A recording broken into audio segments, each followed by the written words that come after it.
Multiversus, I have 215 full hours. I have gotten every achievement in the game, I have maxed out every single character, and I still log in to just play for fun. If this game gets shut down, it's going to be Battleborn for me. It is going to be a game that I adored and loved so dearly, and nothing will ever give me that same enjoyment ever again. I couldn't have written a better intro if I tried. For those who stumbled in here, hi, my name's KarpehTran, and I have made a whopping one video ever, that being a wish list for the characters I want to see most in Multiversus. I originally made that video because I enjoyed playing in the Multiversus Alpha so much, and that game oozed so much passion and character that it inspired me to an indescribable degree. And while I do cringe hearing my line delivery and writing in that old video, I'll never regret making it, as it's one of the only times in my life where I saw a passion project through to the end. Y'all know the story. The game came out, popped off, the beta slowed updates, got taken down for about a year and a half, came back, popped off again, but not quite as hard. And here we are about 40 months from its initial announcement, and it's leaving. For good this time. Season 5 has been announced to be the last. They are adding in 2 final characters, Lola Bunny and Aquaman, and the game is confirmed to go down right after my birthday. It's just what I wanted. Cool, man. I'm very much disappointed and upset at this announcement. Thankfully, a rumor of the game's shutdown started like 4 days before the official statement, which did lessen the blow a little, but not really enough to prevent me from being very sad. It was a game that meant the world to me. I played it nonstop whenever it was online, played the beta for about 225 hours, played the relaunch for about 500 hours. It's my second most played game on Steam. I enjoyed it with friends, I enjoyed it with randos, I met a lot of cool people, met a lot of not so cool people. It's a game with a very, very special place in my heart that I will remember fondly. But, and this may be strange, this video isn't really about the game's shutdown. It's a goodbye, but I'm not really here to give a eulogy. The reason I'm putting up this video is because after the game came back in 2024, I started writing my thoughts down. What I thought about the 4 newcomers, what I thought about the game's story, the monetization. Before I knew it, I began writing a review. A proper, in-depth review on a video game for the first time. I had given my thoughts on games in the past, sure, I do a yearly game ranking stream, but this was my first time writing my thoughts in the form of a script, and I sincerely was really enjoying the experience of doing it. I had quite a few thoughts on the game, lots of good, lots of bad, lots of middle stuff, and it was interesting to put it all in one place. Calling back to things I said earlier in the script, finding patterns in my criticisms or praises, making running gags, a proper structure with transition sentences and everything. I was having fun making it. But you'll notice no such review exists on this channel. That's because I never finished the script, because I got too passionate while making it.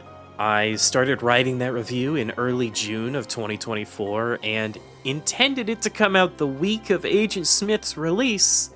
Here I am, 8 months of time later with an unfinished script that's over 220 pages long.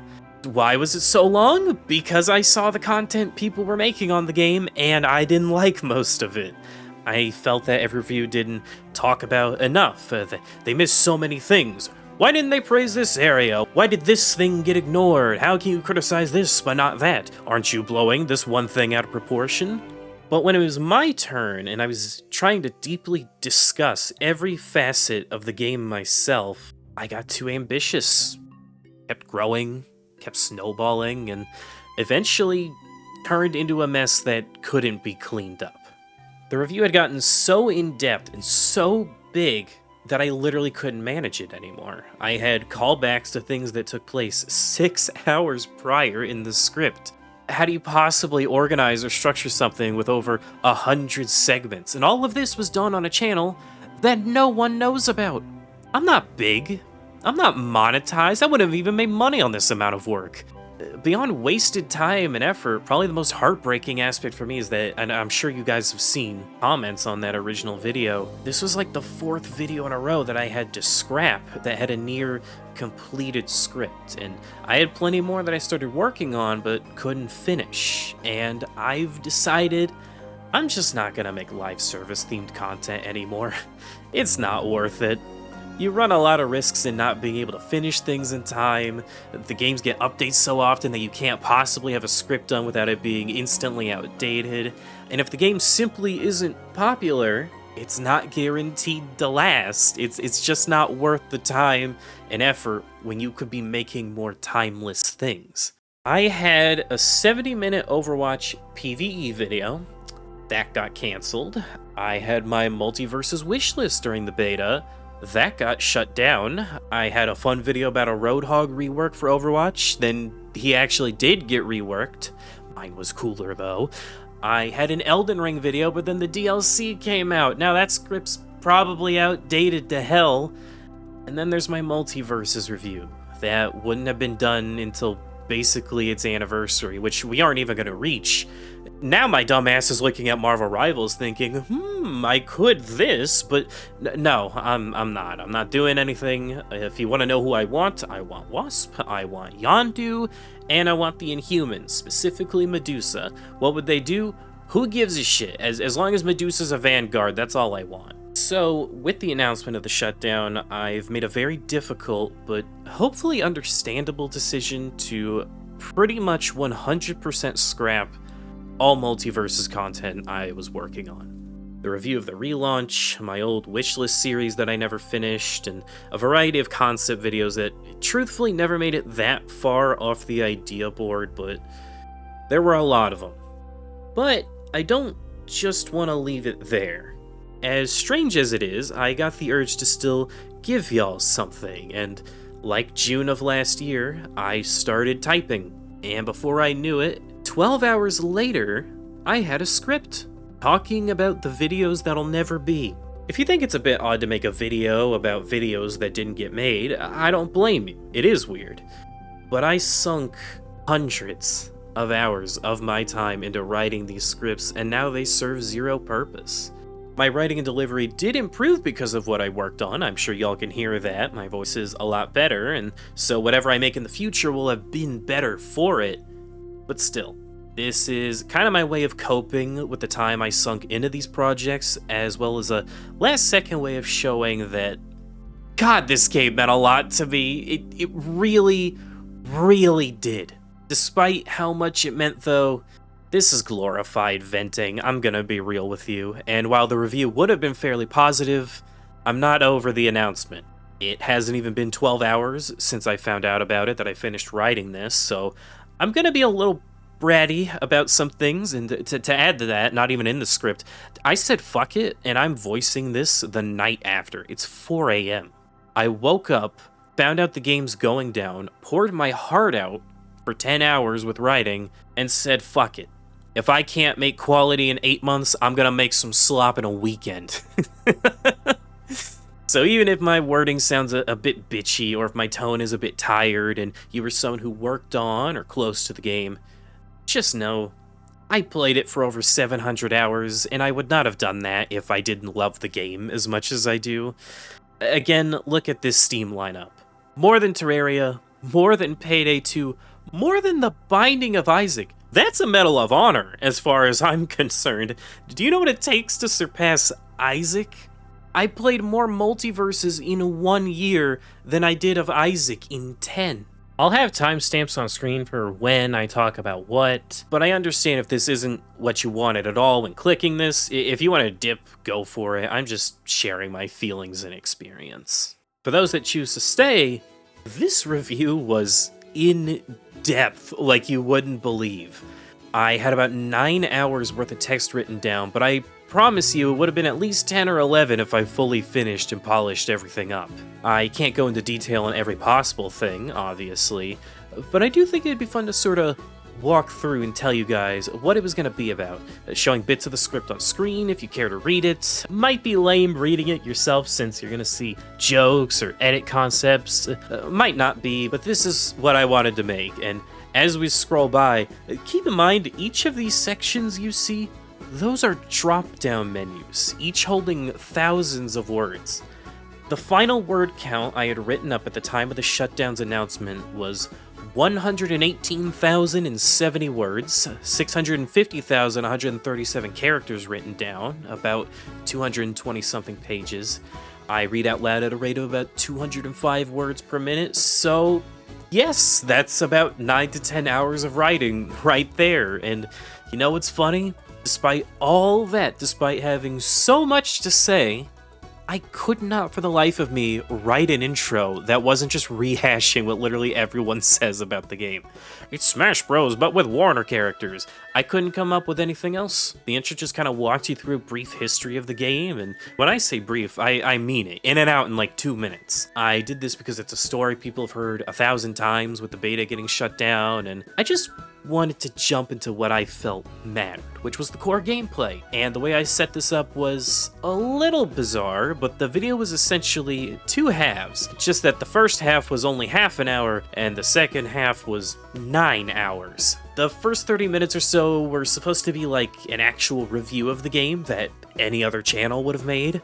We talk about the core of the game, being the 2v2 focus, how the game controlled, how it felt, what it was doing different to others in the genre, and then stuff like the stages, the music, the engine shift, core systems like the perks. And that's kind of where I expected most people to drop off. The other 9 hours became far more in-depth for those that really care about the game or what I have to say, but pretty much once I stopped talking about the perks, if someone had never seen the game before, at this point they'd probably know everything they need to. For more of the details for this 30-minute review within a review, I put a large emphasis on the control. I think Multiversus controls wonderfully, especially with the way you can bind abilities. I don't think I'll ever be able to play another plat fighter again without neutral buttons. They feel so good on the bumpers. Shulk is a character who I used to really want to play in Smash, but because of the online and the buffer in that game, every time I try to use his Monado arts in the air, I end up doing a different move and dying because of it. I just want speed and I get backslash every single time.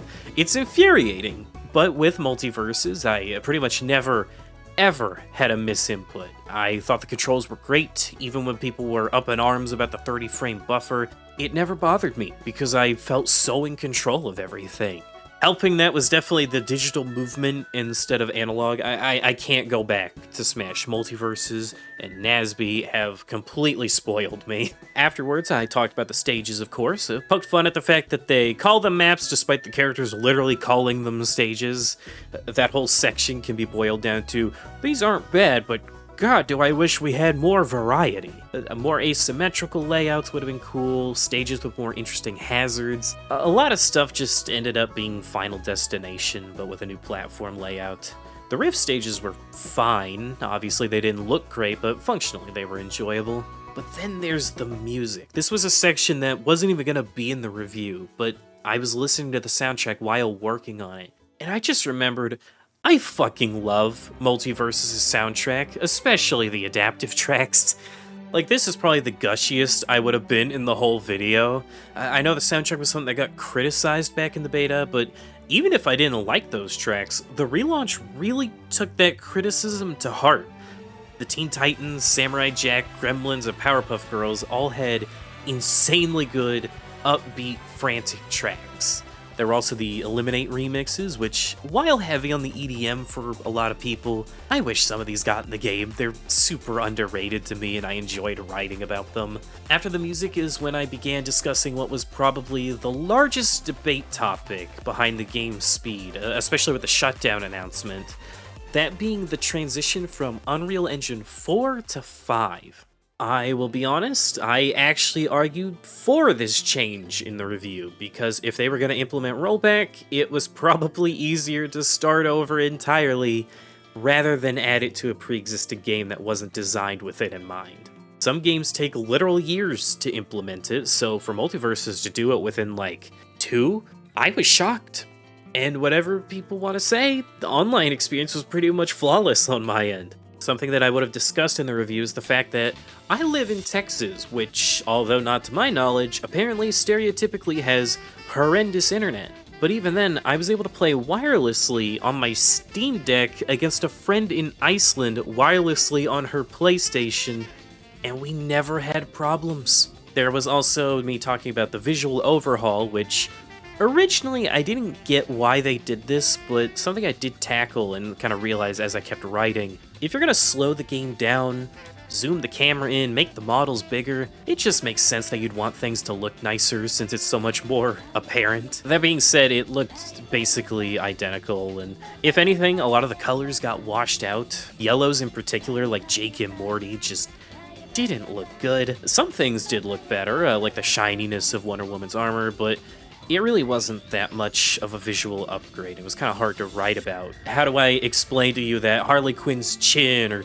Batman's eye sockets look different because of the lighting? Like, it's ridiculous. But beyond those two things, probably the biggest reason I vouched for the engine swap was because I'm a very big fan of Paladin's Champions of the Realm. I've talked with many people who worked on it, played with devs, kept up with it since its earliest stages. It's another game that means a lot to me and really opened my eyes to what all can go on behind the scenes in game development.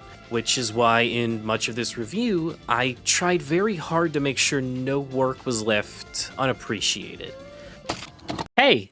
I hate to kill the flow, but not even a week after Multiversus announced its shutdown, Hi-Rez has announced that basically all of their games will be seizing updates to focus on Smite 2, including Smite 1, Realm Royale, Rogue Company, and Paladins. I am more heartbroken because I had an even closer attachment to Paladins than Multiversus and equally had videos I wanted to one day maybe make. I don't even have the heart to pull out a punchline. This just sucks. I bring up Paladins a few times more, so just know that, yes, I am aware of what went down. It's just that I voiced this a couple of nights before it happened.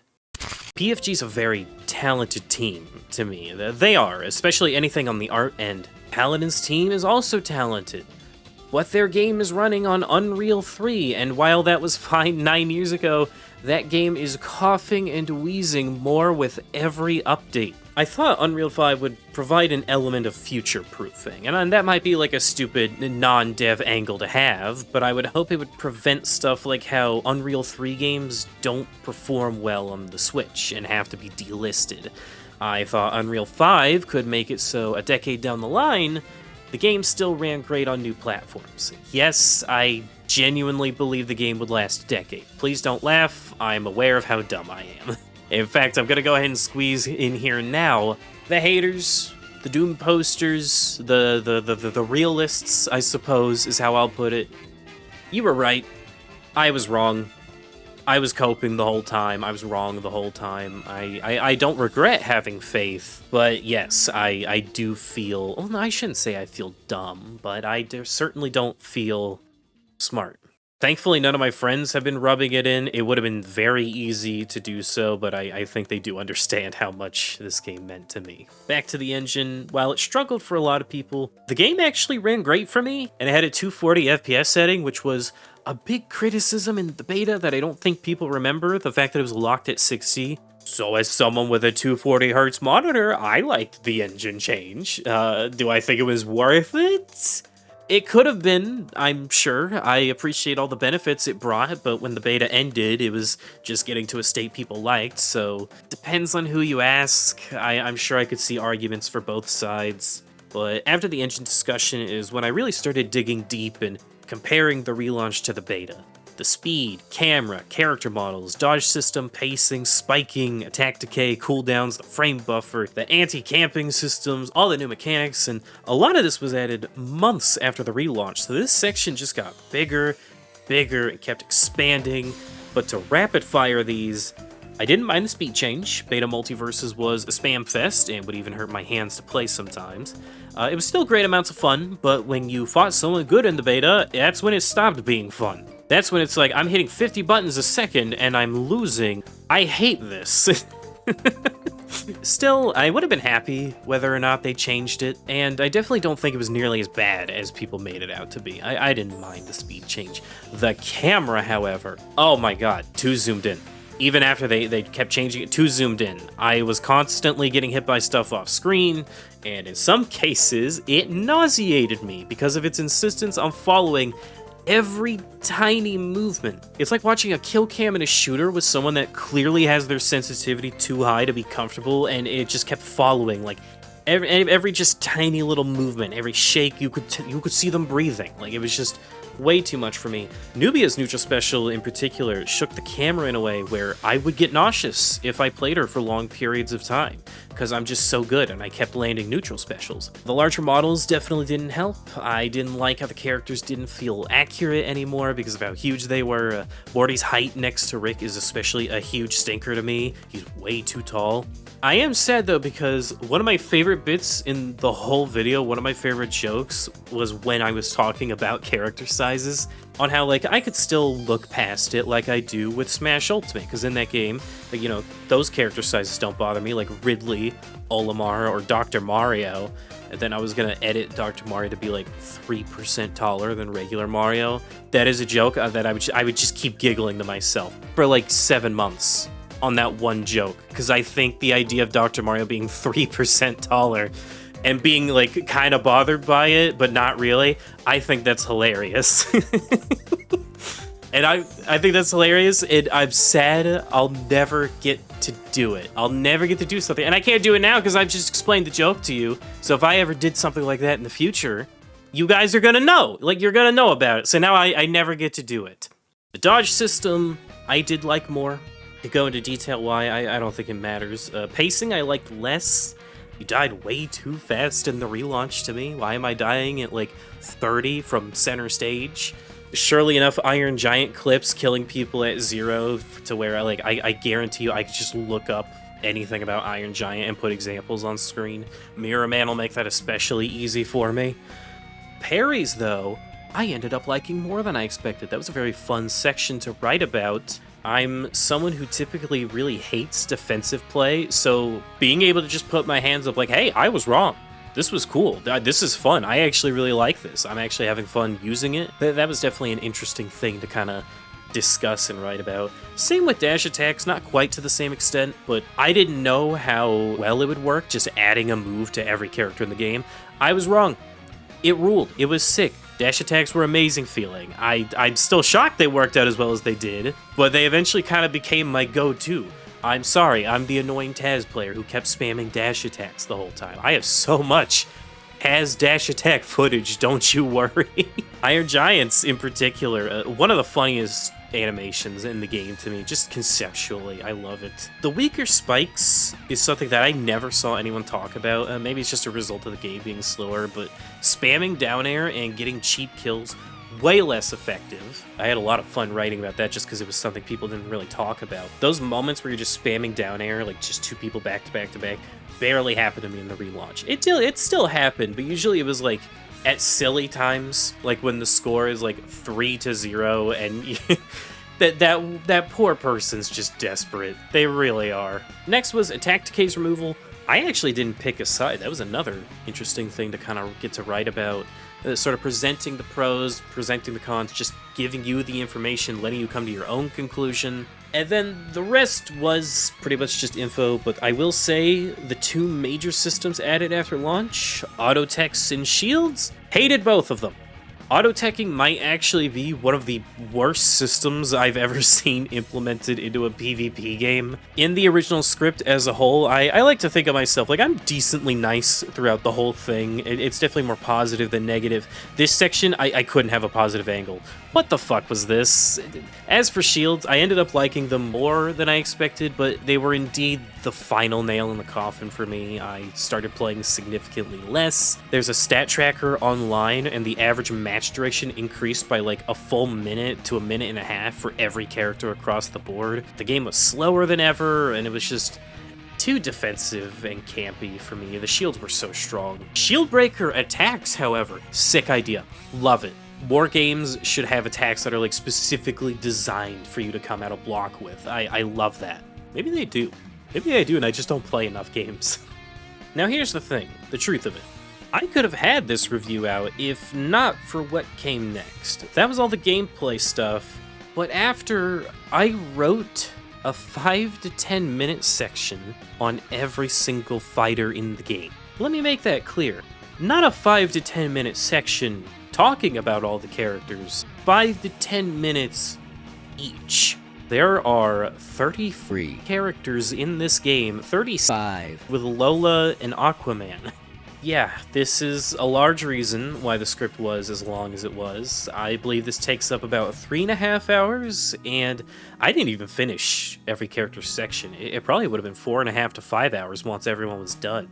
It was overkill, and I shouldn't have done it. I had done it because I adore the roster's gameplay so much. They're some of the wildest, wackiest movesets I've ever seen. To steal a quote from my old game ranking streams, Multiversus didn't conform to fighting game standards. They made stupid-ass funny characters with bullshit Looney Tunes mechanics that wouldn't work in any other game. Superman's up special in the beta is an affront to the senses. I loved it.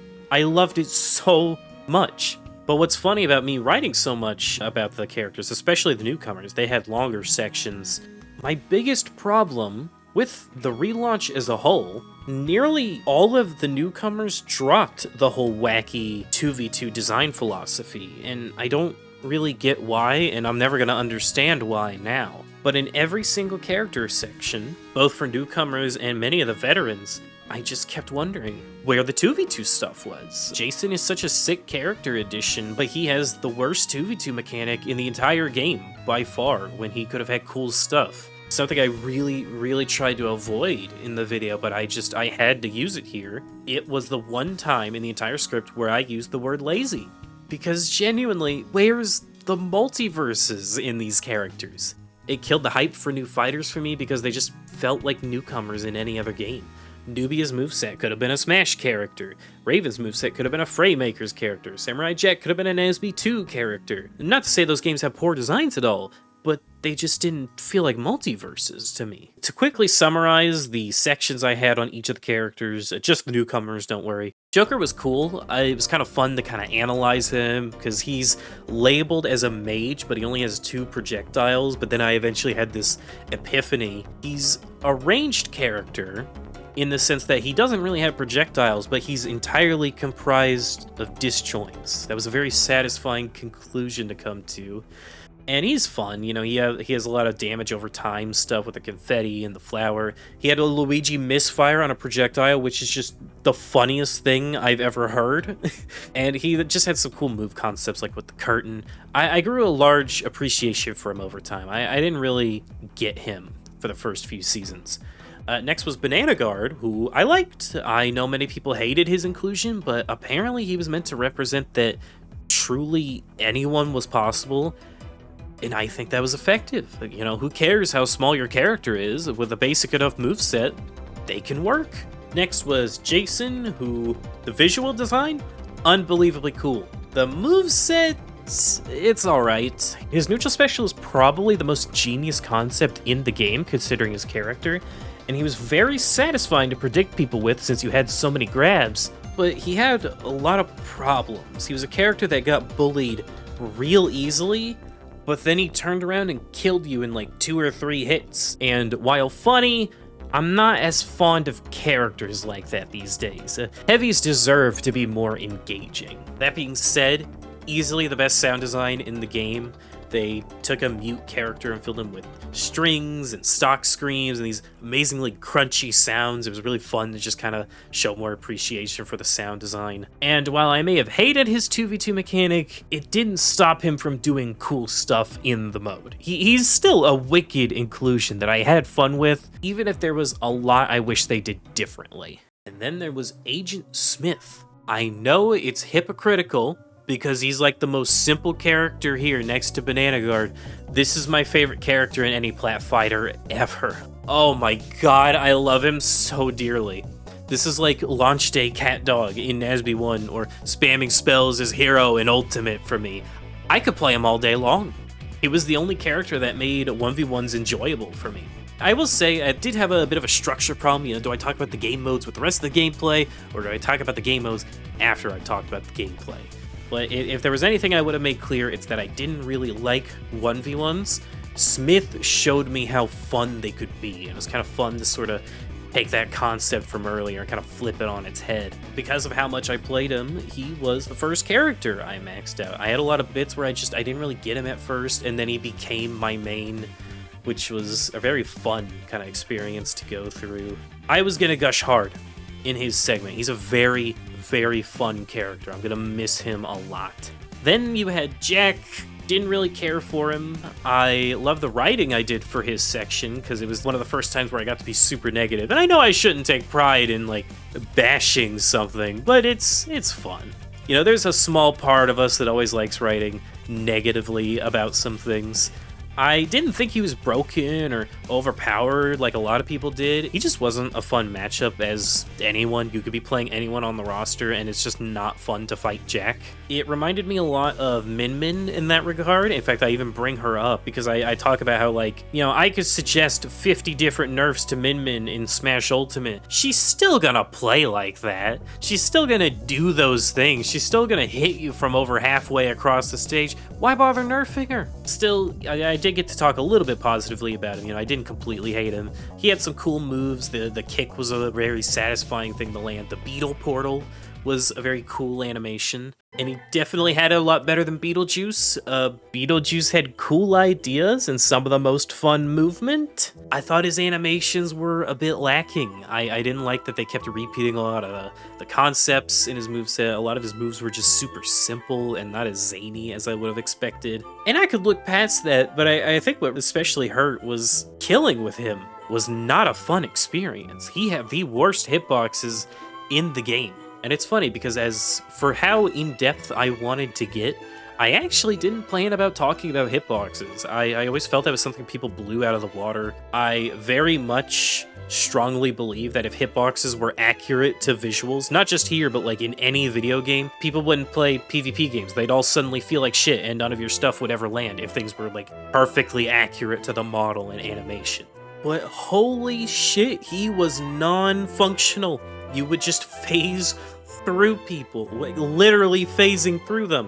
What's worse is he had kind of a trait where he had more sweet spots than anyone else, meaning he was a character with non-functioning hitboxes that you had to be precise with. And even if you got lucky and your move worked properly, you could land massive attacks right next to the blast zone and people just wouldn't die. Beetlejuice was one of the hardest sections to write because I just could not properly express my thoughts on him easily. I still enjoyed playing as him, but man, was there a lot that I just didn't like. And then there was Powerpuff Girls. As someone who hates transformation characters, this was actually one of the cooler ways of doing that archetype. Not as cool as Angry Beavers, let's not get carried away, but they had probably the best animations in the game.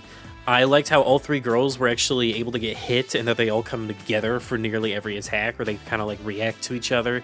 They do everything together. The parry and dodging especially, those animations are fucking adorable. I love them. Unfortunately, I still just had too many issues with them. They actually had, I think, the longest section. It was like 17 minutes. Granted, they're a 3-in-1 character, but still. I don't think that I've ever seen a character who would get kills off of one hit so frequently. And even then, I could look past that, but they were the first and only character, at least assuming this doesn't happen with Aquaman and Lola, but they were the only character in the game to have no 2v2 interactions whatsoever. Literally nothing, not even through perks. And because of that, their inclusion honestly killed the excitement I had for future releases. The whole doubles focus just didn't matter anymore, and it's a lot of what made Multiversus so magical to me. It was gone. Nubia didn't help that because her 2v2 interaction was just stolen from Wonder Woman. But even if she was fun in that regard, she was a contentious pick. There was a joke in the script about how literally only one person asked for her out of the tens of thousands of requests in the official Discord. There's actually a chart that I bring up quite a bit, because, you know, you want to talk about like a character's popularity or whether they deserve to be here, which I think they all deserve to be here. But I would bring up this request chart, and these numbers are pulled from the official Discord. Nubia has like 20-something, right? I am not kidding. Almost all of them are people saying like, please don't add Nubia, or please just make her a skin, but don't make her a character. And if you take those out, and you take out the people that just wanted her as a skin. Only one person asked for Nubia, which is sad but very funny. She still had fun ideas with her gameplay, like how you transition from the ground to the air and vice versa. That side special in particular felt amazing. It was a blast to use. But ultimately, for me, she just kind of came and went. I played her for about a week. Didn't really see anyone play her after that. That being said, this neutral special, hilarious. Seeing this for the first time reminded me of the beta and how they would just make stupid shit. I loved it. I will also throw in that her inclusion here did actually pique my interest in the character. If Warner Bros. Wants to push her, I'm not opposed to her being added in Injustice 3. I want Huntress more, but I think Nubia would be cool. Then there's Raven. Sorry if you see this, Nakat. Fucking hated Raven. Easily one of the most tedious characters to fight in any video game I've ever played. Not poorly designed, it's just that people played her in the most annoying ways possible, to the point where there's this tiny part of me who's glad the game died, because that means none of my friends ever had the chance to main her, so I never have to fight Raven again. She could just be played super campy. She has Smash DLC comeback mechanics, these huge disjoints, these stupid early kill power. I couldn't stand her.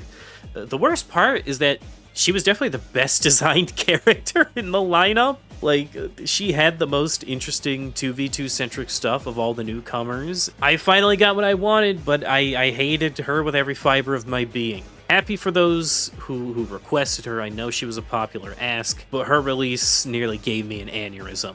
Also, she could do this. It's not a true combo on every character. It is on some, but I think it is extremely funny. And lastly is Marceline, who I have basically no thoughts on because people only ever did infinites with her on launch day, and that was my limit. I decided I had my fill. Great animation, especially on the shape-shifting, good voice work, some of the most interesting perks compared to all the other newcomers, but I just did not care when she dropped. I apologize if the latter half especially all sounds insanely negative. I promise it wasn't in the actual script, but after fighting these guys for 7 to 8 months, I've had my fill with most of them, and I'm recording this the night after I found out the game is shutting down. I'm still very much upset. I very much do feel like I wasted 6 months of my life on this script that could have been spent learning new skills or making other things, but it was a game I truly believed in, and now it's gone.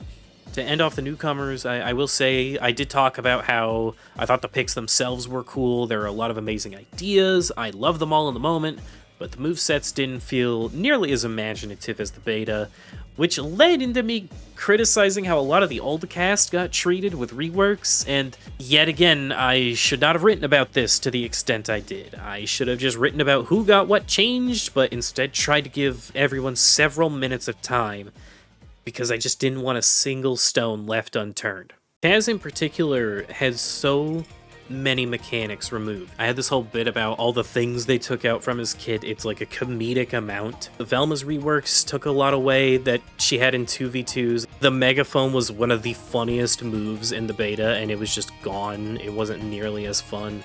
Finn's 2v2 shot became worse. Iron Giant's bolt system and the items he made and turning into a platform, all that stuff was gone. Really, the game ditching its 2v2 design was one of the most disappointing things in the entire game's history for me. I was more let down by how little 2v2 stuff there was than the game telling me, hey, we're not coming back anymore. After those 4 characters, though, most of the veteran recaps were actually positive. Black Adam was a massive improvement over the beta. He was easily the worst character in the beta, and he was actually really fun and really playable in the relaunch. Batman got these new moves and animations, which were really cool.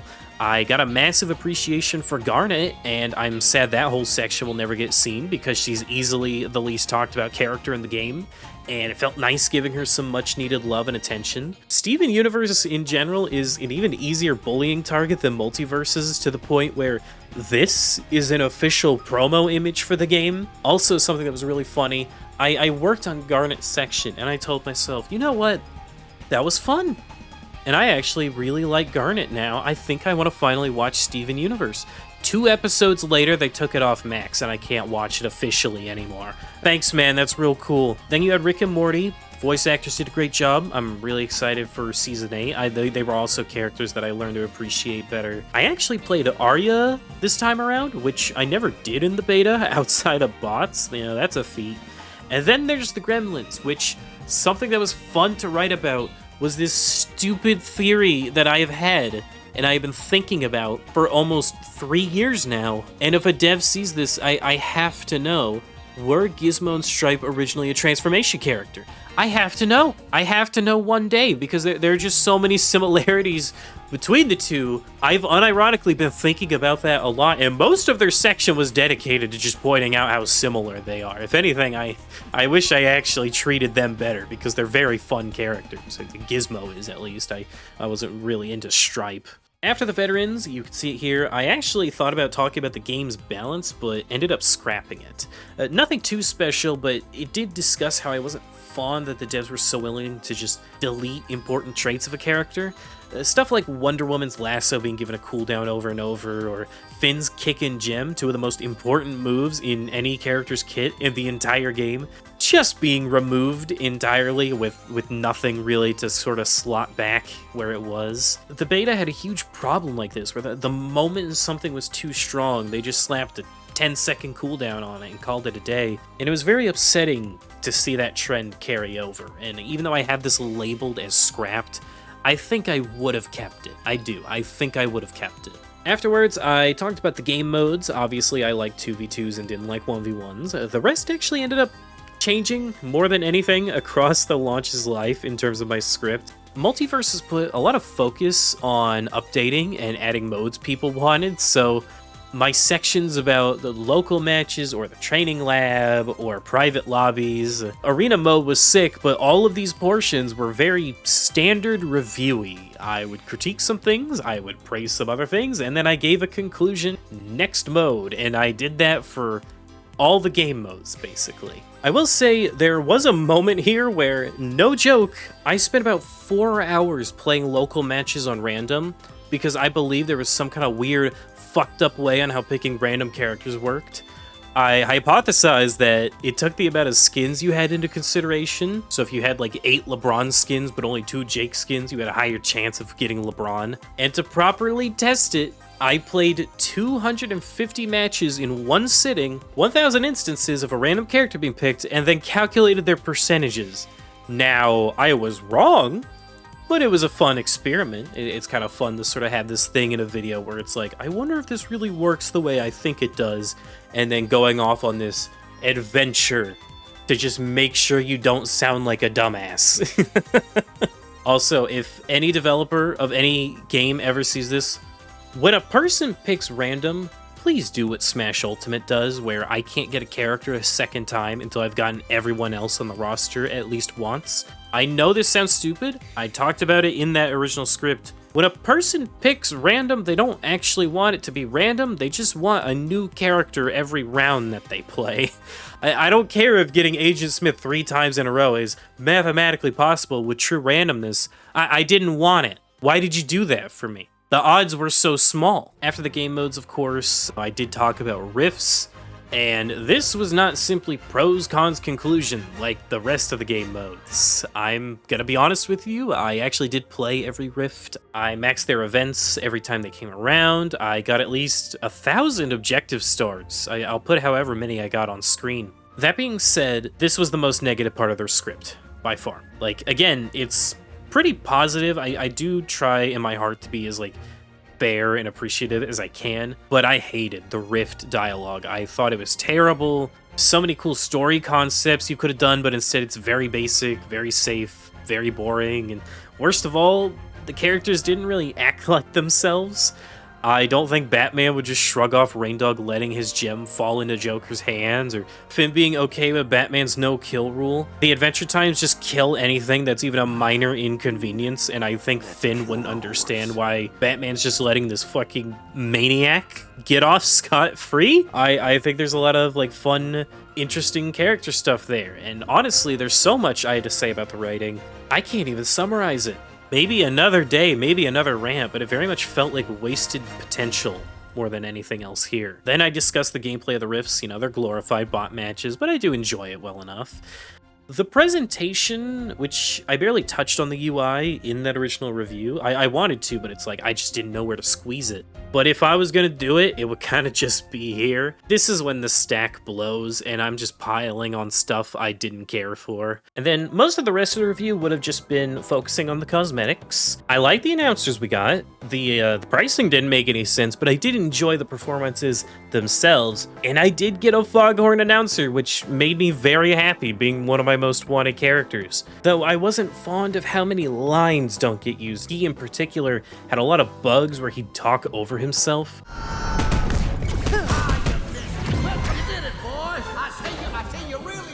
I know most people's issues with the pack was that it was voiced by Eric Bauza, but to be honest, I don't dislike his Foghorn. I'm a Jeff Bergman guy myself, but Bauza still hits the cadence. It still sounds like Foghorn to me. I didn't mind it. Profile icons, I said what I could, but they're just that. Icons. Banners, I did like. Some of them are absolutely amazing.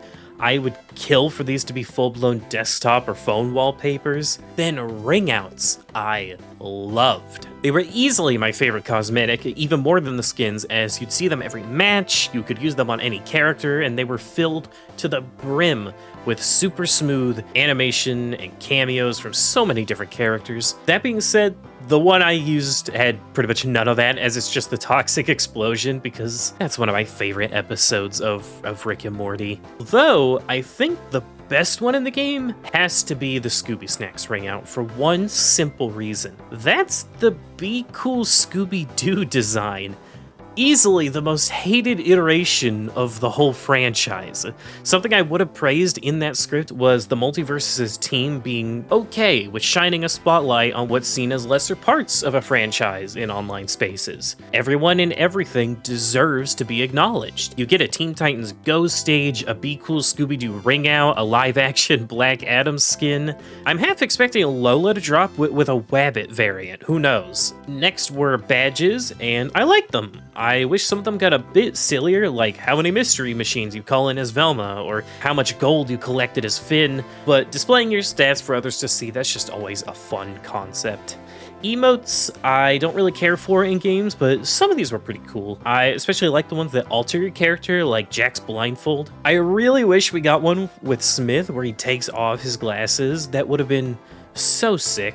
Stickers were alright. I wish we were able to stack them on top of emotes for further customization. I was gonna have a big edit with many examples like that, but beyond that, the only other thing worth mentioning, people blew the whole salt shaker thing out of the water. It is insane that people just kept talking about that for a full year.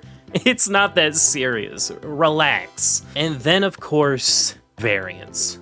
They're good. I could sit here and detail what I like or didn't like, but this is already longer than I expected, so I think I'll pass. But I will say, I actually didn't mind the simpler, more recolor-esque variants they did. The ones with accessories or filters or retextures that were for events. Yes, they were probably far easier to do both in development and licensing. As someone who plays loads of hero shootery type games, I was just happy my favorite characters would get at least one thing each season. As someone who mained Torvald in Paladins, that was a character who went like 4 years without a skin at one point, and there are some characters in that game who have gone even longer. But I never had to wait longer than 4 weeks for a Smith, LeBron, Taz, Joker, or Banana Guard skin. Big online games typically favor the characters who sell skins, and while Multiversus did have some clear favorites with Velma and Harley or Superman, every character still got attention. Plus, there's only so much source material you could pull from. Iron Giant has like 3 appearances in the movie, and 2 of them are in his kit. He had 1 skin they could do. They had to fill his slots somehow. I do think the progression and monetization played a huge factor in the game not making money, but not in the way a lot of people probably think or are going to say. Simply put, the game just gave way too much free stuff, in my opinion. I played over 500 hours, but I never spent money once because they just shoveled me with free skins and currencies and battle passes and characters all the damn time. I literally got everything I wanted for free, everything I could have asked for, except this one Smith skin, because I'm not paying $8 for it when I have every other Smith skin I could use. I remember I got so many things. I was going to do a bit where, to really show how much free stuff I got, I was going to do a Balatro style edit, where every skin would kind of be animated like a card, all the ones that I got for free. So it just keeps scaling, and it keeps getting faster and faster and faster, because I got over 100 free skins. So it would have taken like 40 seconds to show them all, but I feel like it really would have pounded in just like how many I got, and only the ones I got, not even the ones that were available that I could have gotten instead. It's funny because you'd think I'm complimenting or praising the game, ooh, free stuff, but I actually think it was a bad thing, not having a reason to spend money.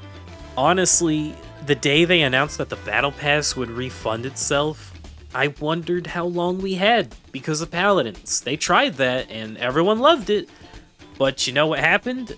People bought the Battle Pass once for like, I think it was like $8, and then they never spent money again. And the team was losing so much money, they had to start doing horrible tactics, like locking your character voices behind paywalls, and eventually they gave an honest heart-to-heart on why they had to do those kinds of greedy practices, and it was because they let the Battle Pass refund itself. They were losing money like crazy, because people would just buy it once and then never buy things again. Now the game hasn't done a refunding Battle Pass in a few years, and it's nearing a decade, and I can't say that would have happened had they not backed off from that. I don't blame Marvel Rivals for not doing a refund on their Battle Pass either. I promise you, it's not the automatic amazing decision we think it is. You know, Fortnite can get away with it because it's fucking Fortnite. As bootlicky as it sounds, monetized games can't be 100% consumer friendly, because then they just don't make money and they get shut down and have to do worse stuff to stay up. And then there's the progression, which easily my most hated thing in the game. I hate any progression system where it takes multiple hours to do anything worthwhile I can show off. I remember I actually used Hardcore Fox's stats as an example, because he reached, I think it was level 100 at the time. Pretty sure he's nearing level 200 now, but when I was calculating it out, and I was looking at kind of his stats, his playtime, his character level, it came out to like 6.5 hours for a single level up once you hit level 15. I played Taz from unranked to master and only went from level 13 to 14 and a half.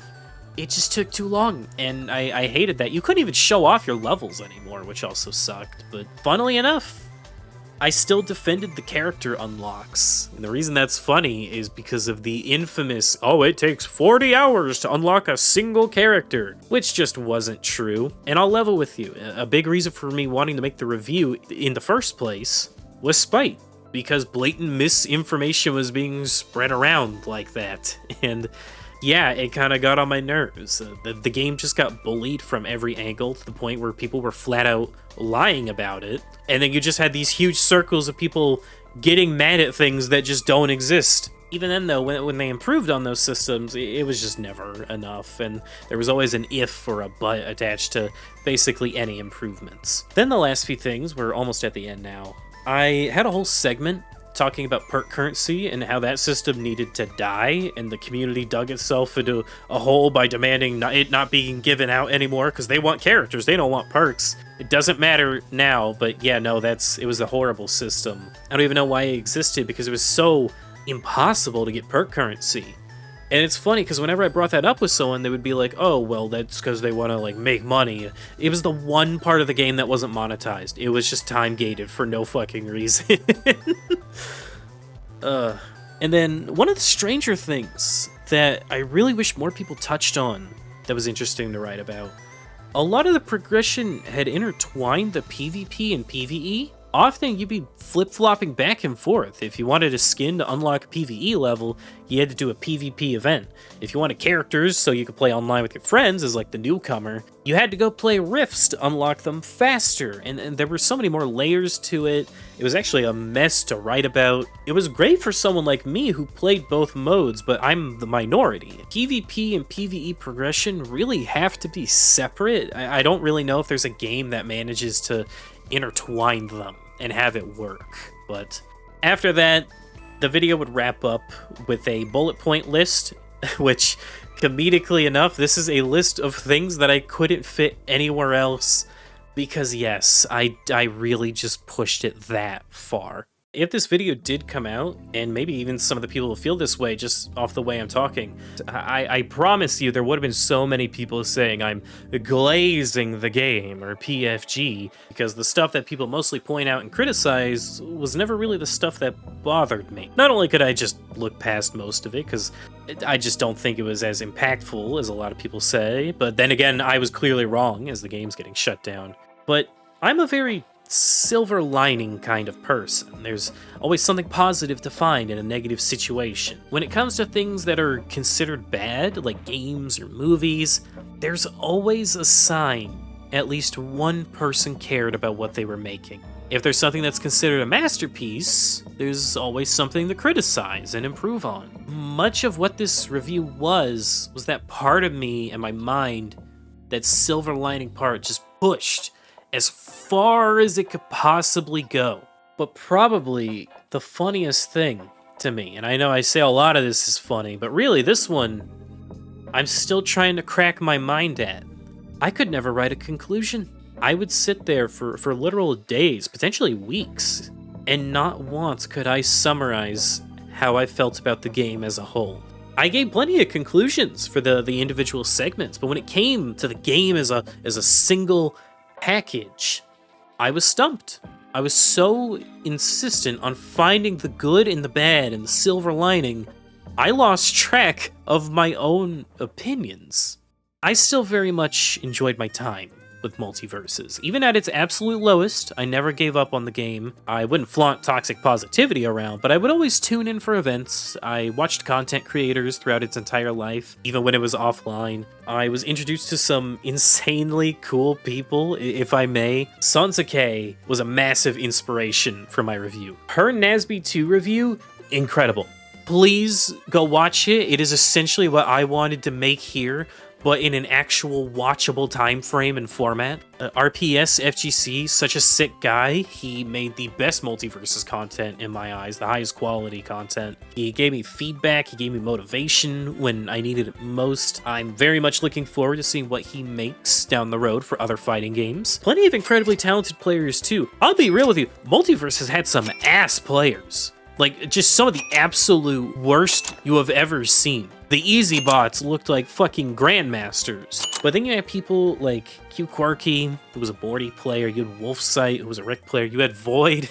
Everyone knows Void, world's greatest gamer. He just played everyone on the roster. If y'all see this, people like y'all made the game a blast to watch. And there's plenty more, don't get me wrong, but those were definitely the three that I always found myself gravitating towards. And I also never tired of how insane people's requests got for the game and the campaigns they went through for their favorite characters. Stuff like whenever the devs proudly showcased their work when a skin they made or a character they animated dropped, the incredible fan arts and renders for wanted characters. Really, everything surrounding Multiverse, it just made me happy. Something I would have brought up in the review, it was one of the only games I played in 2022 that I classified as S tier. I promise there are a lot of people who watch those game rankings and they see the placement of some things and just think of me as less of a person. But I did. I felt it was one of the only S tier things I played. Nowadays, it's more like a B. But, I mean, as someone currently going through college, and what college has taught me, apparently Bs aren't that bad. I was just raised as too much of a perfectionist. Still got a 4.0 though. Fuck Bs. I'm never getting one.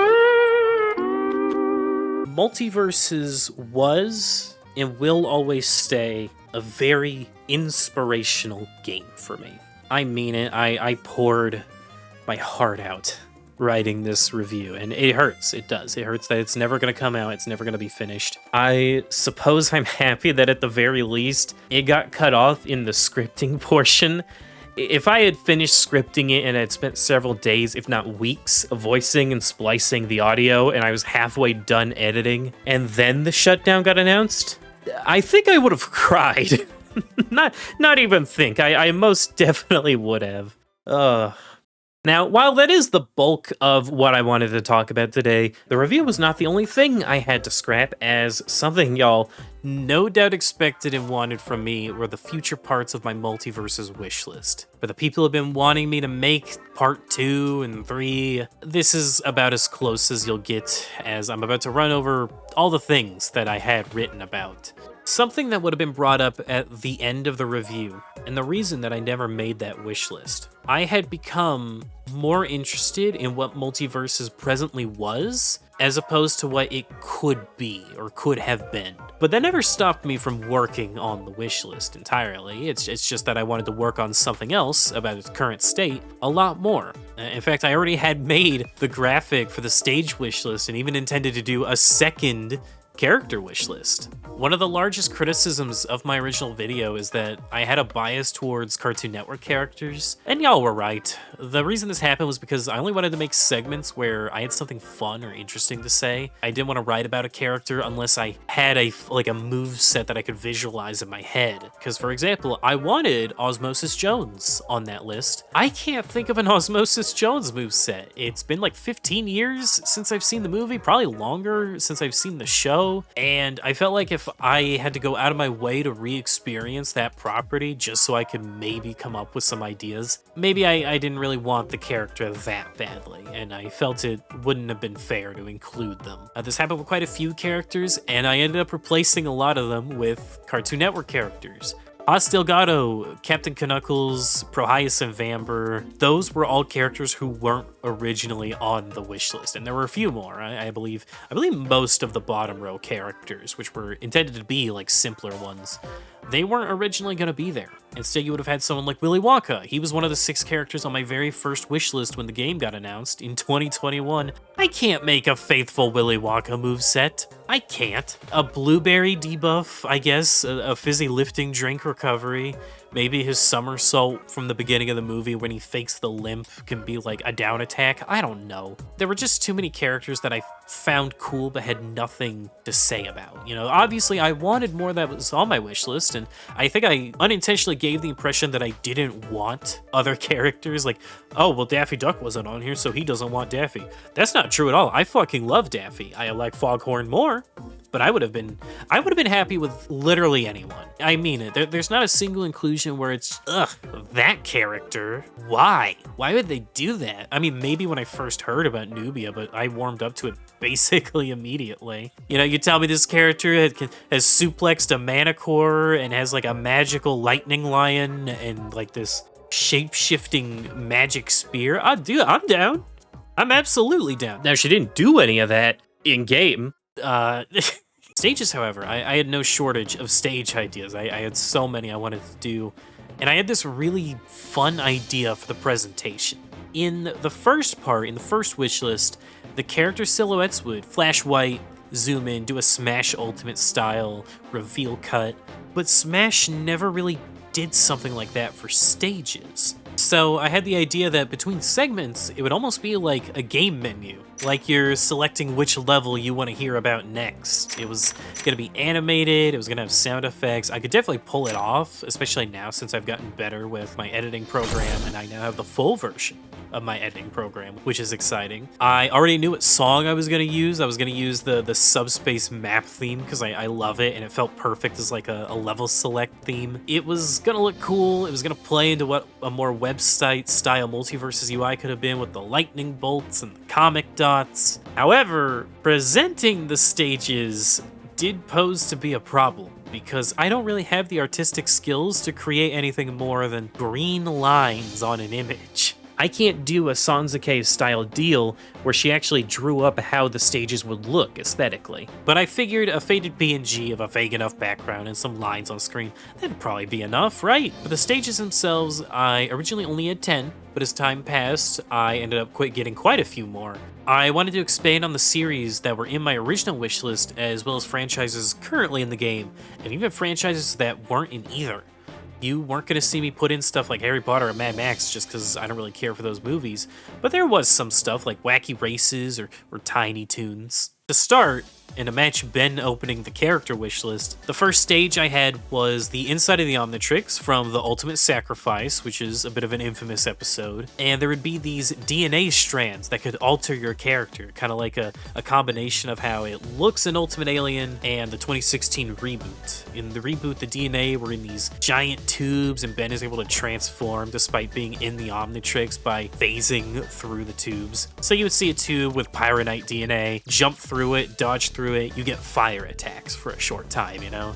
Maybe even a texture put over your fighter to look like the alien. I know a lot of people probably would have picked Undertown or Primus or Bellwood, but that concept was just so much cooler to me, and I think having neon green everywhere, that, you know, Ben 10 likes to do that nowadays. Next was the Dock of Shame from Total Drama, where the various ways the campers got kicked off the island could be stage hazards or platforms. So you'd have the boat coming into the sides of the dock, kind of like Cap'n does in the Animal Crossing stage for Tortimer Island. You would have the drone from the reboot. It could come and pick people up. You could do so many cameos in the background with just loads of different campers from across the show's history, because that show has a lot of characters for those that never kept up with it. And then maybe you could even see someone jumping off the cliff, because, you know, you gotta have someone jumping off the cliff. Third was Sea and City, specifically the rooftops.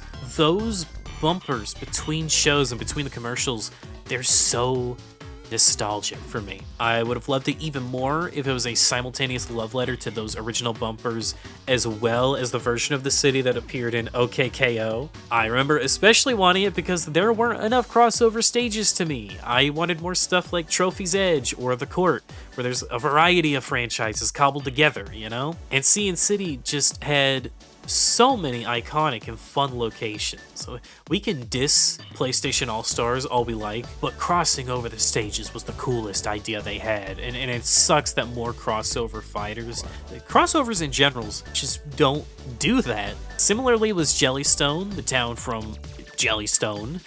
I imagined it taking place between two buildings, kind of like Shadow Moses Island, and then as the match progresses, the buildings would crumble and fall over like in the intro of the show. It would have been a perfect way to get as many Hanna-Barbera characters into the background as possible. That show has so many amazing pulls. Please watch it if you haven't, especially if you're a Chowder fan. It feels exactly like Chowder did. Maybe you even could have played into Scoob a little bit with the failed Hanna-Barbera cinematic universe. Then there was Toontown Town from Tiny Toons, which I'm going to tell you now, Foxy from Merry Melodies was going to be in my second character wish list, which we'll cover the characters that would have been in there a little bit later. He was probably the only shot we had at a proper rubber hose character, and this stage would have been such a cool thing to have aesthetically. The idea of just a rubber hose stage in a platform fighter, I can't believe I haven't seen that before. Maybe someone's done it, but I've never seen it. But you would get to reference a bunch of nobodies from really old cartoons. Maybe have the platforms bobbing like in every rubber hose animation ever. It could have been great. Next was Stormalong Harbor, which would have literally just been Congo Falls with the tilting platforms and everything. The only difference would have been to get rid of the infamous Camping Rock. I had Foster's Home for Imaginary Friend as a fun casual stage. It was actually in Punch Time Explosion. I also thought about World's Toy Box from Destination Imagination. Maybe a big blue style stage, but with wacky races, and you could even include characters and vehicles outside of wacky races, so you would jump from Dick Dastardly's car onto like the Batmobile, and then maybe a Mad Max car, and then the Mystery Machine. Probably the stage I wanted most that I wrote down was Bricksburg from the Lego Movie, which would have been so cool if rather than being in the city, you're in the live action set where the movie takes place. So the edges of the stage would have just been you falling off the table. I loved that idea. Along with that, I had the Phantom Zone from DC Comics, but instead of only DC villains, it would have been like the Lego Batman movie where you fill it with Warner Bros. Villains. I had a concept for a green screen stage for content creators. Expertly edited, might I add. A lot of hue went into this. Card Wars from Adventure Time would have been insanely sick. It's one of the most famous episodes from the show. It literally got an entire game dedicated to it. I wanted to floop the pig in Multiversus so badly. Then we got this keyboard stage at one point called Space Jam. Haha, very funny. But my friend Maddie made an amazing suggestion that it should have been a giant version of The Power from regular show. And you could summon items or creatures or assists by playing songs. That could have been fun. The penultimate idea was for Tom and Jerry.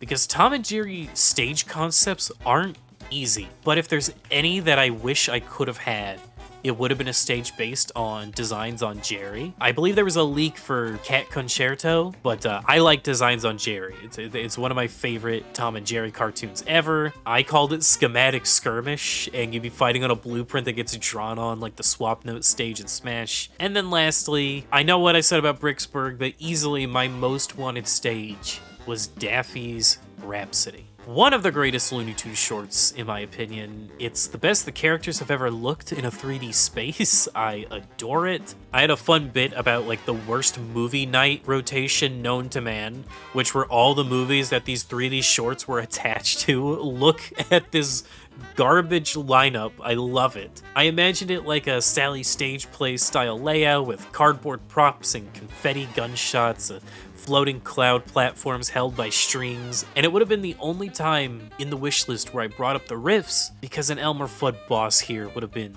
so amazing. And that's what the stage wish list would have been. However, again, I intended to attach a mini second character wish list after the stages. Since my wish list was as biased as it was, I felt the best way to remedy that was by bringing up a Mortal Kombat character, which was probably one of the things most discussed in the comments of that original video. But personally, I don't want Raiden, I didn't really want Scorpion or Sub-Zero. I wanted either Quan Chi or Mileena. Quan Chi is already just one of the funniest MK characters, but his trailer for MK1 actually made me really want to get the game. He looked so fucking cool there. As for Mileena, she's so cute, you guys. You gotta understand. Willy Wonka and Osmosis Jones, you remember them from about 10 minutes ago. I also wanted the Animaniacs. Personally, I'd rather just have Yakko, but I knew plenty of people who wanted all three as one fighter. Godzilla, I don't really care about kaiju movies. I just love Iron Giant's inclusion and wanted more big characters.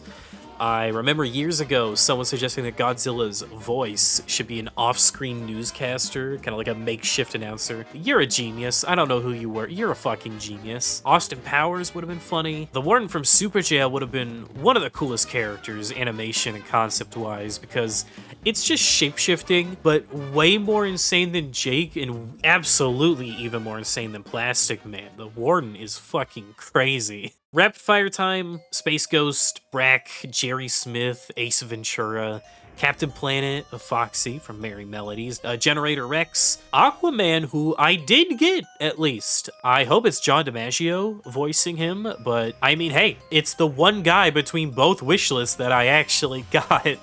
Please don't be lame. Jon Stewart, Freakazoid, The Mask, Uncle Grandpa, Rorschach, Unikitty, Dick Dastardly, Spawn. And I also apparently wrote down I Am Weasel. That was essentially what the second wishlist video would have been. It would have been those stages, those characters, although it actually would have also included some music. But unlike the stages and characters, I just never really wrote down too many choices. My most wanted song was definitely Powerhouse, which is a super famous track used in so many Looney Tunes shorts and cartoons. So many shows go on to do their own rendition of Powerhouse. It's such a famous song. SpongeBob did it, The Simpsons did it, Duckman, the Cartoon Network used it for bumpers.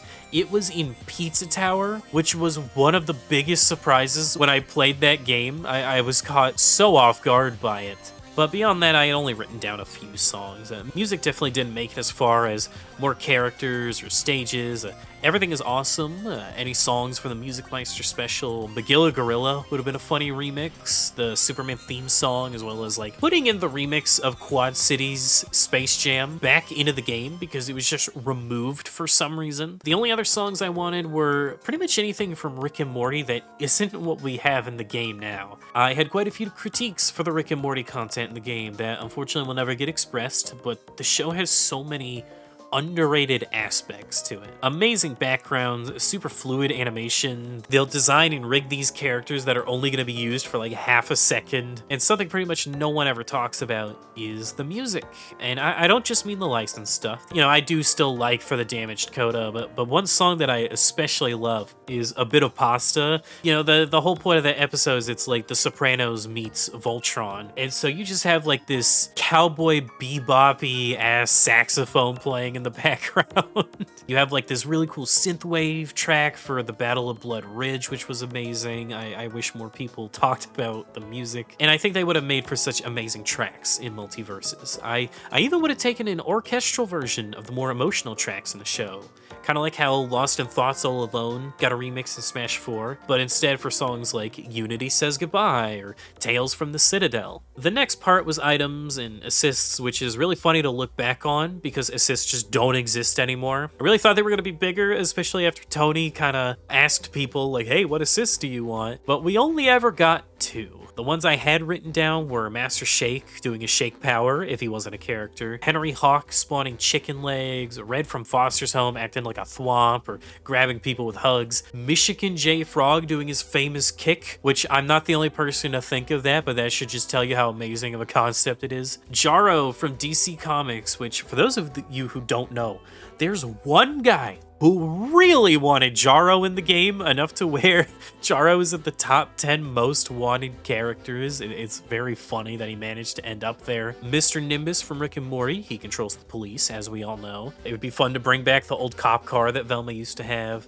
Tree Trunks from Adventure Time spawning apple pies. The Monstars from Space Jam tossing out basketballs for both sides, which would have been fun and chaotic. As for items, I had the Chick Magnet from Aqua Teen Hunger Force. It would kind of work like the safe, except it would drag people around like a moving black hole. Smash has realistic food from Tomodachi Life, but I think it would have been sick if Multiversus did like food items from Chowder. A D and Alien mask, so you could just like temporarily turn into a different character mid-match. Smash has the boomerang from Mario's boomerang suit. I always love the idea of just taking that, but making it the literal Boomerang logo, because I loved Boomerang growing up as a kid. And as for everything else, the skins, the announcers, all the miscellaneous stuff I wanted, I'm just gonna have it scrolling as a list on screen. I know that's lazy, but there's so many things I wrote down over the last 2 years, and I think it's time I wrap this up. I do regret not making those other wishlist videos because people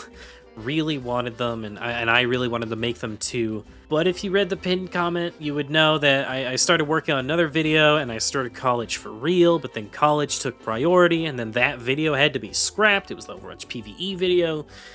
Then once it was scrapped, I decided to work on the wish list again, but I just lost a lot of my desire to work on them once the game started teasing its relaunch. When I saw Jason Voorhees and Agent Smith, those were cooler than literally any of my picks. I don't even like horror movies, and I was pumped for Jason. He's such a wicked choice. And then it sank in. I cared way more about what the game was as opposed to what it could be, and I never got to properly express myself on that feeling, unfortunately, but that was the largest reason for me not making the wish lists. I felt it was way more fun, way more interesting to write about what the game is, rather than, making the 50,000th wish list video. The rest of the videos I had, again, weren't anything near the same level as the review or the wish lists. They were barely on the production line and truthfully aren't worth talking about for more than a brief moment. When everyone was regurgitating the same 1v1 and 2v2 tier lists, I loved the idea of creating a free-for-all tier list, just something that nobody asked for, basing the characters on their ability to kill steal with giant hitboxes, as opposed to who's actually good in the game. I remember one bit in particular, I was going to bring Iron Giant in, and rather than putting him in a single tier, because he's such a wild card in free-for-alls, I was just going to have him take up literally all of them to kind of play on just how big he is in-game. I loved that idea. Obviously, I also had a couple fan character concepts, full movesets, not just discussions. Foghorn Leghorn, Music Meister, and while I don't think he should have been in the game, I made a Sonic moveset. Sonic's kit in Smash is just genuinely one of the most disappointing things to me. He truly deserves to get designed like a beta Multiversus character. One move in particular would have him dropping a signpost that would give him and his allies a speed boost, and the sign would spin, kind of creating like a personal stage hazard. So he could boost into it, cause it to spin, reverse his momentum, like he'd grab it and swing himself around to the other side of the stage. He was just full of silly stuff like that. I really liked that custom moveset. Maybe I'll show it off one day. But next was short form content, which isn't really for me, but had Multiversus kept going, I loved the idea of discussing and ranking highly requested characters, maybe 2 to 3 times a week. Just 60-second YouTube shorts or TikToks dedicated to what type of content a certain character or franchise would receive. Spark some discussion, and maybe occasionally go for an out-of-the-park pick like Ralph Wolf or Rook Blanco. Another short-form content idea I had was Batman contingency plans, because that bonus feature is still one of the sickest DC-related things that's ever been made, and it would have been so cool to have one in a game like this, kind of like the Snake Codex or Palutena's Guidance. I wrote one up for Morty, but never made it too far with other fighters, and even if I did, I mean, it's not like I could do a Batman voice. Do you hear how nasally I am? What was I even supposed to do, right? I had some custom perks written down, I had some hypothetical seasons, of boss ideas, but now we're talking about scraps of scraps. I liked writing about the game. What can I say? There is one final thing worth talking about. Originally, this was the part where I go into the end segment, and I'm all down because I'm wrapping things up, like, you know, it's the end, we're finally gonna do this. But after about a month of moping and brooding over the loss of the game, 2 fan projects have sprung up that absolutely feel worth mentioning. Multiversus Beta Plus and Multiversus Infinite. Multiversus Beta Plus plans to build off the game's beta state, retaining the insanely fast movement and lack of defensive options like parries, shields, and potentially even dash attacks. They aren't opposed to implementing them and trying them out, but the primary focus seems to be retaining as much of the beta experience as possible. What's more, not only will they be adding in cut content from the original beta, like Pickle Rick, but they'll be creating custom variants and even intend on backporting fighters and content from the game's relaunch and applying it to the beta's philosophy. So you'll be getting Jason, Smith, Powerpuff Girls, Alola, everyone in that frantic, crackhead gameplay. They haven't shown too much, but they've got custom skins working, they're creating original 2D portraits, they've re-implemented originally cut voice lines, and it seems like it'll be up and running sometime this year. They seem to have some kind of interest in doing tournaments, but considering how many people talk about how much better the beta was, it's a rad thing to have coming out. I will say, if you do go looking into it, it's important to keep in mind that Beta Plus will be offline only. There are no plans to run online servers, which that's another little parsec can't patch up, but I know it's a big talking point for those looking into the game. As for Infinite, despite being the one I'm more interested in, I'm uncertain about it. Whereas Beta Plus is focused on building off of the beta state of the game, Infinite is more interested in continuing where Season 5 of the relaunch left off. Rebalancing the current cast, implementing brand new systems to flesh out the gameplay more, and of course, developing new content entirely. Not just skins, but stages, riffs, items, new fighters. Hell, they're planning to do entire seasons on a release schedule, which is an insane promise for a fan project. And the reason I'm uncertain is just that. Their promises almost seem a bit too good to be true. Like, you know, I know fans are passionate and they can make the unthinkable happen. Just look at Unleashed Recompiled for proof of that. And maybe my faith has just been toyed with too much from the real multiverses, but it seems like people are hyping this up a lot without having much to go off of beyond word of mouth. Just that it's more multiverses and to stay tuned. And from what little we do know, there's some aspects of Infinite that I just don't fully agree with, like redubbing the entire cast with independent voice actors, or the fact that Raindog is being entirely reworked to essentially remove him from the game. I've listened into the first couple Q&As the developers have done, and I'm left wondering if it's maybe a bit too ambitious, trying to make the multiverses we never got. For both of these projects, people just seem to have extremely unrealistic expectations for how things may go down. It's a lot of work. Could you imagine if a couple months after NASB 2 came out, someone announced that they were going to try modding all 15 Newcomers back into the first game, completely reworked to fit its aesthetics and design philosophy? Or if someone announced that they'd be taking requests to implement the characters we never got, like Otis or Arnold, into Nasby 2, which has some of the most fleshed out characters in the genre. There's no telling how long it would take, or if the quality would be anything on par with what we got in the official releases. For many games, it's usually the work of several months by teams of professionals to get a single character finished. So to see people expecting a pace like that, if not faster, for a fan project, I'm just worried. Look at Project M, for example. A character like Knuckles was in development on and off for roughly 3 years before the mod ceased development. Then when Project Plus came around, even with much of the work being pulled from what had already been done in Project M, it took over a year of development for Knuckles to finally release. If you're a dev on either MVS Plus or Infinite, don't let me put you down. I'm still gonna keep up with y'all and see how your launches go. I'm just worried at how much people are getting their hopes up for things we know so little about. I'm still happy they both exist, and I wish nothing for the best in them. Between the two projects, I think there'll be enough gameplay differences that warrants both of them existing, and apparently both teams are in touch to where they'll be sharing assets, meaning the cosmetics or stages or animations will likely be present in both. I'm curious to see how popular each one will be, with Beta Plus having more of a local focus and Infinite hoping to run online servers. But even outside of fan projects, I'll be honest with you, I do sincerely think Multiversus will come back in some way, shape, or form. I don't think its initial success could just be ignored, no matter how many times it flops. They had 20 million players in Season 0.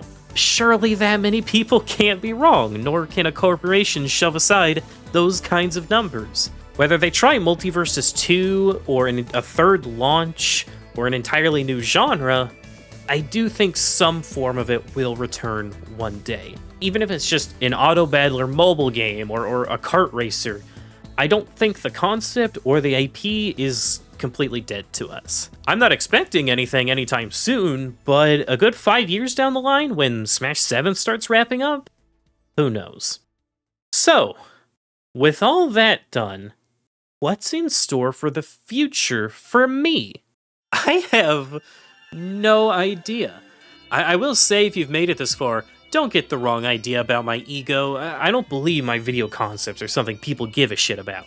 I made one video, it got more views than I expected, and about 100 comments, but people don't know who I am. I just kind of felt like expressing how I felt on the whole matter, just getting it out there. I probably could have talked more about the game's shutdown as a whole, but I promise there will be plenty of videos for y'all about that.